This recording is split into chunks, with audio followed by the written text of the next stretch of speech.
Kami akan membahas beberapa materi. Yang pertama, pengertian karakteristik perkembangan anak secara umum. Yang kedua, karakteristik perkembangan anak remaja secara umum.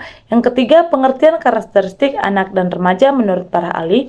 Yang keempat, karakteristik perkembangan anak yaitu visi motori. Yang kelima, perkembangan sosial. Yang keenam, perkembangan kognitif dan perkembangan anak. Yang ketujuh, perkembangan emosi atau afektif dan perkembangan bahasa. Yang kedelapan, perkembangan moral dan perkembangan agama. Yang kesembilan, karakteristik perkembangan remaja dan perkembangan fisik. Yang ke-10, perkembangan internal. 11, perkembangan eksternal. 12, perkembangan kognitif dewasa. 13, perkembangan emosional remaja. 14, perkembangan bahasa dan penerapan dalam pendidikan.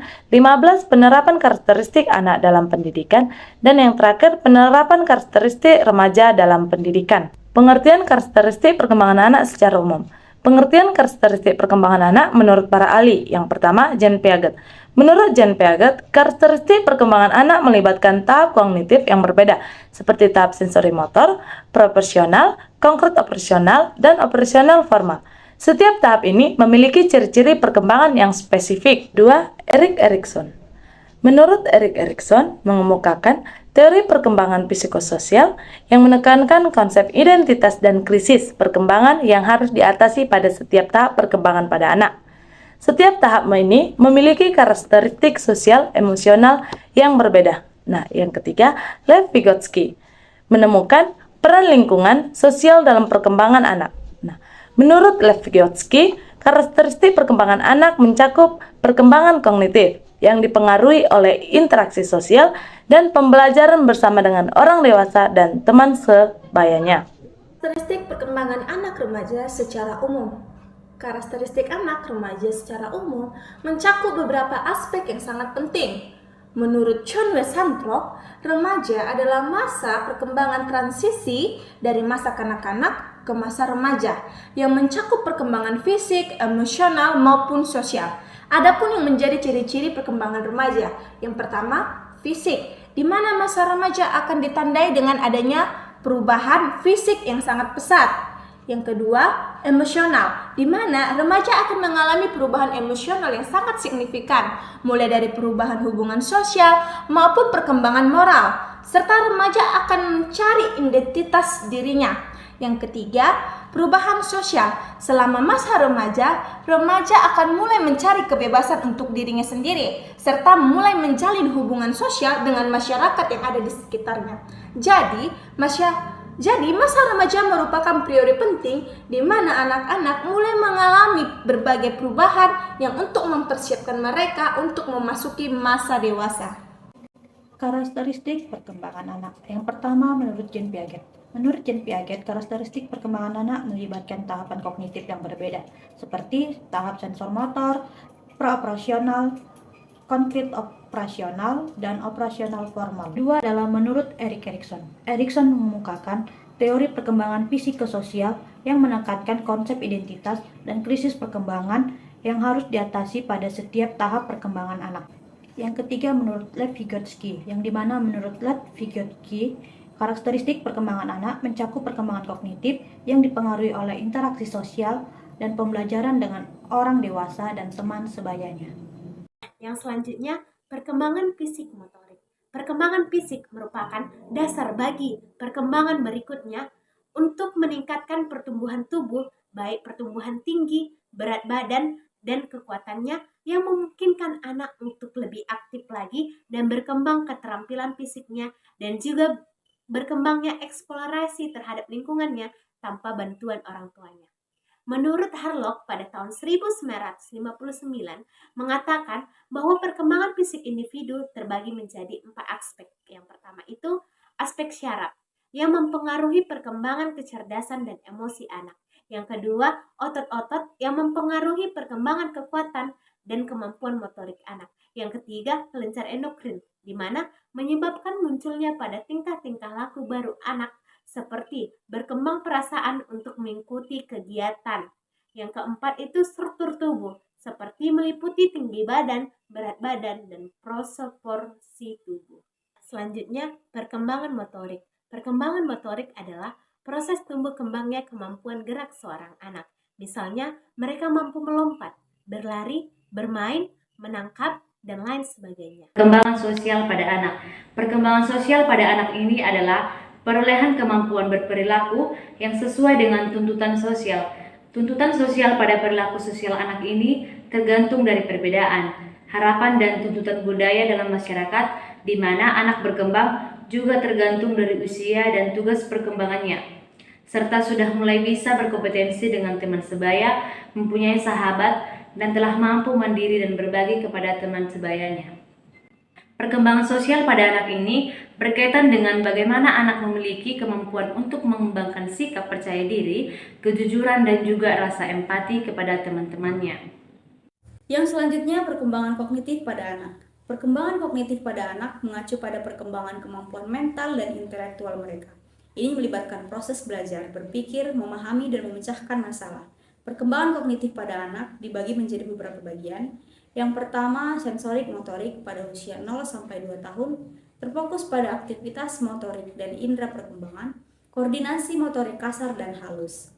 Yang kedua, operasional pada usia 2-7 tahun, munculnya kemampuan berbicara, perkembangan imajinasi yang kuat, pemikiran simbolik seperti peran bermain, dan kemampuan memahami logika terbatas. Yang ketiga, konkret operasional pada usia 7-11 tahun, kemampuan berpikir lebih logis dan konkret, memahami prinsip-prinsip kuantitas, berkembangnya pemahaman tentang konsep ruang, waktu, dan kuantitas. Yang keempat, formal operasional pada usia 11 tahun ke atas, kemampuan berpikir abstrak dan hipotesis, kemampuan untuk merencanakan masa depan, dan memahami konsep moralitas abstrak, peningkatan kemampuan memecahkan masalah kompleks.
Perkembangan moral dan agama dalam psikologi pendidikan. Perkembangan moral dan agama merupakan aspek penting dalam psikologi pendidikan karena keduanya berperan dalam pembentukan karakter dan perilaku individu. Berikut adalah beberapa poin penting terkait perkembangan moral dan agama dalam psikologi pendidikan.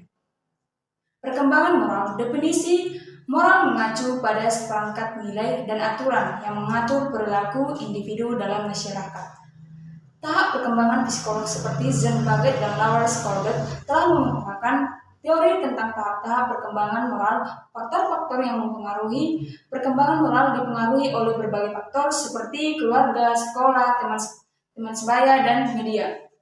Adapun tujuan pada pendidikan moral, yaitu pendidikan moral bertujuan untuk membantu individu mengembangkan penalaran moral, membuat keputusan yang bertanggung jawab, dan bertindak dengan cara yang pro-sosial. Perkembangan agama. Definisi agama mengacu pada sistem kepercayaan dan praktik yang menghubungkan manusia dengan sesuatu yang lebih tinggi dari diri mereka sendiri. Tahap perkembangan psikolog seperti James Fowler dan Robert Colles telah mengemukakan teori tentang tahap-tahap perkembangan agama.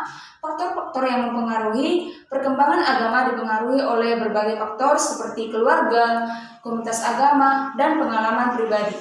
Tujuan pendidikan agama yaitu pendidikan agama bertujuan untuk membantu individu memahami keyakinan mereka, mengembangkan hubungan dengan komunitas agama, dan menerapkan nilai-nilai agama dalam kehidupan mereka. Selanjutnya kita akan membahas mengenai karakteristik perkembangan anak remaja.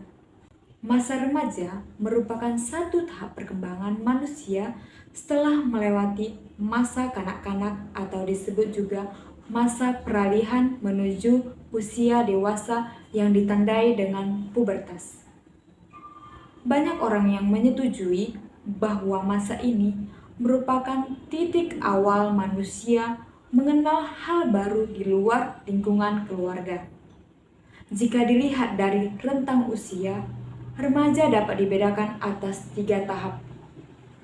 Pada tahap pertama yang memasuki masa remaja awal, lalu berlanjut pada masa remaja pertengahan, hingga masa remaja akhir. Sebagaimana dijelaskan oleh Santrok, seorang psikolog dan juga penulis, remaja merupakan periode transisi perkembangan antara masa kanak-kanak dengan masa dewasa. Sekarang mari kita bahas mengenai perkembangan-perkembangan penting yang dialami oleh seorang remaja. Yang pertama, perkembangan fisik, di mana remaja disebut periode perubahan ditandai dengan perubahan fisik yang pesat.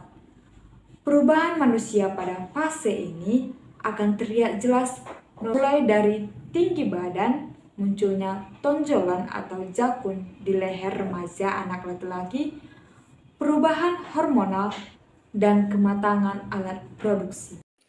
Perubahan internal adalah suatu perubahan yang berasal dari diri manusia sendiri akibat dari kondisi atau perkembangan yang terjadi di dalam lingkungan masyarakat. Perubahan internal pada karakteristik perkembangan remaja dibagi menjadi 5, yaitu yang pertama sistem pernapasan, kedua sistem pencernaan, ketiga sistem peredaran darah, dan keempat sistem endokrin, dan kelima jaringan tubuh. Selanjutnya, perubahan fisik eksternal. Perubahan fisik eksternal merupakan segala perubahan yang terlihat pada luar tubuh seseorang. Di sini ada beberapa perubahan fisik eksternal. Yang pertama yaitu tinggi badan. Rata-rata anak perempuan akan mencapai tinggi kematangannya pada usia 17 tahun, sedangkan pada laki-laki pada usia 18 tahun. Yang kedua yaitu berat badan. Perubahan berat badan akan dipengaruhi oleh tinggi badan seseorang. Yang ketiga, proporsi tubuh. Berbagai anggota tubuh lambat laun akan mencapai tubuh yang lebih baik. Yang keempat, organ seks. Organ seks pria maupun wanita akan mencapai kematangannya pada akhir masa remaja, tetapi fungsinya belum matang sampai beberapa tahap kemudian. Yang kelima yaitu ciri-ciri seks sekunder.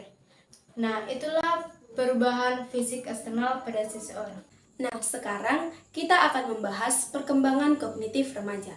Perkembangan kognitif remaja ini sudah memasuki kemampuan berpikir yang kritis dan bernalar yang semakin kompleks dan rumit. Nah, pada perkembangan kognitif ini ada 3 tahap perkembangan yang dimiliki anak, yaitu pada masa awal usia 11 sampai 14 tahun, di mana pada masa usia ini mereka masih bergantung kepada orang dewasa untuk dipimpin. Nah, perkembangan yang kedua yaitu usia 15 sampai 17 tahun, yaitu pada masa perkembangan. Anak pada usia ini cenderung kemampuan berpikirnya sudah lebih abstrak dan sudah bisa memimpin dirinya sendiri. Perkembangan yang ketiga, usia 18 sampai 21 tahun, yaitu pada masa akhir. Anak pada usia ini kemampuan berpikirnya sudah lebih abstrak dan sudah bisa bertanggung jawab. Nah, pada perkembangan ini, orang tua dapat mendukung perkembangan remaja dengan melibatkan mereka dalam diskusi dan solusi dalam mengatasi masalah mereka. Nah, perkembangan yang selanjutnya adalah perkembangan emosional pada fase remaja.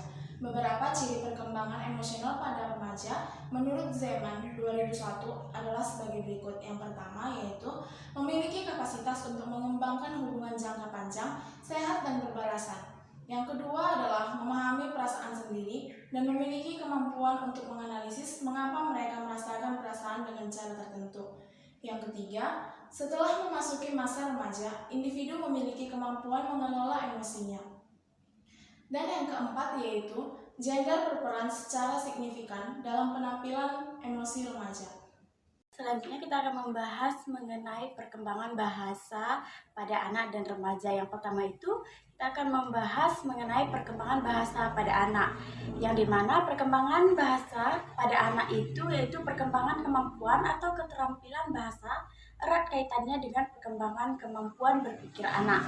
Dalam berkomunikasi sering terjadi pertukaran ide, pikiran, dan perasaan. Agar dapat berkomunikasi dengan baik, maka harus menggunakan bahasa yang bermakna bagi orang lain. Karena bahasa sebagai alat komunikasi yang mempunyai fungsi informasi, fungsi ekspresi, fungsi adaptasi dan integrasi, dan alat untuk mengadakan kontrol sosial. Selanjutnya itu perkembangan bahasa pada remaja. Perkembangan bahasa pada remaja terjadi peningkatan penguasaan dalam penggunaan kata-kata yang kompleks, mengalami kemajuan dalam memahami metafora atau membandingkan makna antar dua hal yang berbeda, dengan satir menggunakan ironi, cemoh atau lelucon. Meningkatnya kemampuan memahami literatur yang rumit, berbicara dalam kalimat yang mengandung dialog, yaitu variasi bahasa yang memiliki kosakata, tata bahasa atau pengucapan yang khas. Baik, yang selanjutnya adalah penerapan karakteristik anak dalam pendidikan. Nah, yang pertama itu adalah bersikap konsisten, di mana seorang guru harus bersikap konsisten supaya siswa tahu mengikuti sikap guru tersebut, mana yang baik dan mana yang buruk. Dan yang kedua itu pendidikan keagamaan. Seorang guru harus mengajarkan kepada siswa yaitu pendidikan keagamaan supaya siswa tahu atau mengerti mana yang baik dan mana yang buruk tentang kegiatan di dalam kelas. Nah, yang ketiga itu ada kebiasaan yang kecil. Guru harus mengajarkan kepada siswa mulai dari hal-hal yang kecil dan hal-hal yang besar supaya siswa tahu melakukan hal yang terbaik. Dan yang keempat itu ada tidak memanjakan, yang dimana tidak memanjakan ini seorang guru harus bisa membiasakan siswa supaya lebih mandiri lagi, yaitu baik dalam mengerjakan tugas dan lain-lain. Dan yang kelima itu ada mengatakan salah atau tidak. Seorang guru harus mengatakan salah kepada peserta didik jika peserta didik memang salah, dan mengatakan benar jika peserta didik benar. Dan yang terakhir itu ada membiasakan atau memberikan motivasi kepada siswa. Seorang guru harus memberikan motivasi kepada siswa baik dalam kelas maupun di luar kelas supaya seorang siswa lebih semangat lagi dalam proses pembelajaran. Penerapan karakteristik remaja dalam pendidikan. Karakteristik perkembangan remaja dalam pendidikan menurut Emil Kaplan. Yang pertama, menyusun program pembelajaran yang fleksibel dan tidak kaku serta memperhatikan perbedaan individual remaja. Yang kedua, menerapkan nilai-nilai pendidikan seperti disiplin, mandiri, dan memiliki sikap toleransi peduli sosial. Yang ketiga, menanamkan nilai-nilai sosial dan moral pada remaja sejak usia dini. Yang keempat, membantu remaja dalam berkontraksi dengan orang lain serta lingkungannya. Yang keenam, membantu remaja dalam mengembangkan kemampuan berbahasa dan kemampuan intelektual. Dalam penerapan karakteristik perkembangan remaja dalam pendidikan sepenting untuk memperhatikan perbedaan individual remaja dan tahapan perkembangan yang sedang dialaminya. Dengan memahami karakteristik perkembangan remaja, pembelajaran dapat dirancang secara tepat dan sesuai dengan kebutuhan remaja. Selain itu, penerapan nilai-nilai pendidikan, karakter dan pengembangan kemampuan berbahasa dan intelektual juga dapat membantu remaja dalam mengembangkan kepribadian dan karakter yang baik, serta mempersiapkan mereka untuk menghadapi masa depan yang baik. Demikian video dari kelompok kami, sekian dan terima kasih.